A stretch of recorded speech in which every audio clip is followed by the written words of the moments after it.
Hi everybody, Linda here. Um, a little bit of a different situation to share with you today. Um, I'd like to introduce you to somebody. Okay. This is Simon. Say hi, Simon. Say hi.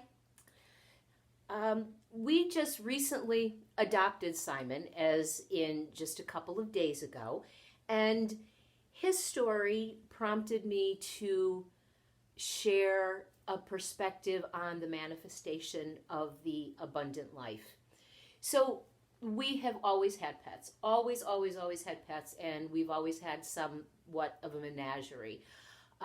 As the kids got older and pets came to the natural end of their lives, we just started making a decision not to take on any more responsibility. So the house has been pretty quiet for a while. And I actually wasn't, hey.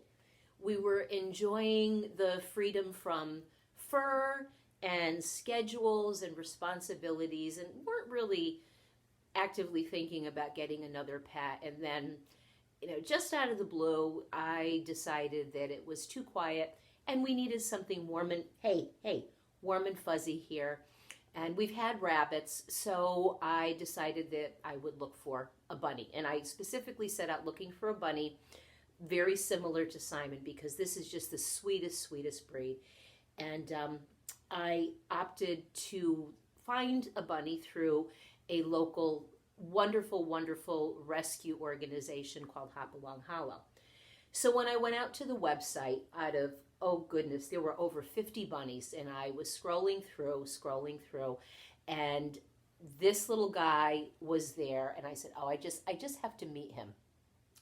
So just to share where he came from, this little guy, he's easily 6 months old. We are not sure 6 years old.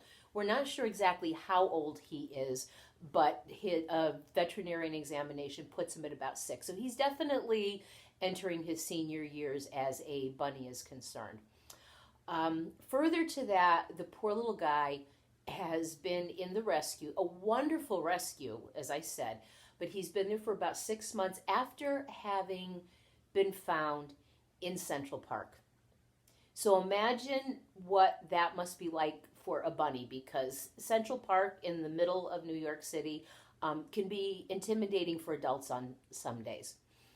So as I went down to meet Simon and speaking with the gal that runs the rescue and, getting to know him and taking him out and holding him and petting him, Simon was highly opinionated, and Simon really wasn't interested in coming home with me, and he made that known. He just turned his back on me. He moved to the back of the cage. He shook his head a couple of times. I tried to hold him, and he struggled, and he said that was his way of saying, thank you very much, but I have it very nicely here, and I'm not interested in leaving. And again, it's a wonderful rescue. He was in his own cage, but surrounded by other bunnies, so wasn't like he was in a dark place of isolation. So needless to say, my decision overrode Simon's, and he came home, and he's settling in quite nicely. He's getting to know the house, he's getting to know the family, and by the way, I'm having a wonderful time with this name because now, if anyone gives me any flack, I just said, Simon says hug your mother. Simon says don't be cranky. So his name is actually a lot of fun. But back to my story. So as Simon was getting acclimated, it occurred to me that Simon is a wonderful, furry, 4-footed teaching on manifesting the abundant life, irrespective of where we are in our personal life cycle or stage, age, whatever you want to call it. So the lesson is, life may not always be a walk in the park. And when things go sideways, it can happen at any phase of life, right? Beginning, middle, end. And very often, it is the kindness of strangers that will swoop in and rescue us. So never turn your back on the extended hand, the outreach of a stranger. Always remember that the kindness of a stranger and the circumstances that come out of that contact may only be an interim step. That may be the bridge. In this case, that was Simon's situation. Hopalong Hollow was the bridge to what will now be the abundant life for Simon.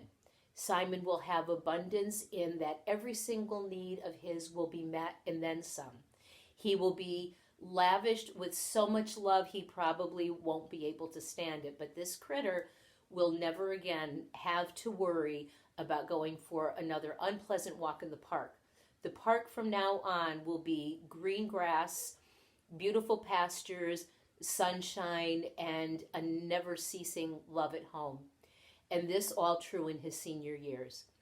So, irrespective of where you are, irrespective of what life has tossed in front of you, take an example from Simon. Never lose faith and never assume that your current conditions are final. With that, Simon and I say namaste, and Simon says, God bless.